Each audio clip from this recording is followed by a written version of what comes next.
এইটা একটা October fish design, সেইটাই বানাচ্ছি, আপনাদের সামনে দেখাচ্ছি। আপনারা দেখেন, এই ডিজাইনটা আমার মাথায় হঠাৎ করে আসার পরে অনেক টাইম নিয়ে বানিয়েছি। আপনারা দেখবেন, লাইক করবেন, সাবস্ক্রাইব করবেন।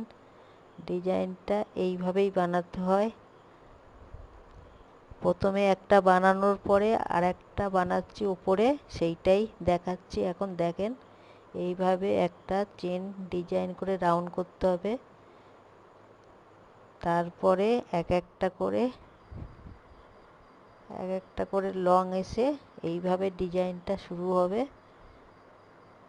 এইভাবে বাড়তে থাকবে। এগুলো কোনো দরজার পর্দায় সামনের ডিজাইন দিলে খুবই ভালো লাগবে। আমার ডিজাইনগুলো ফলো করবেন, লাইক করবেন, সাবস্ক্রাইব করবেন।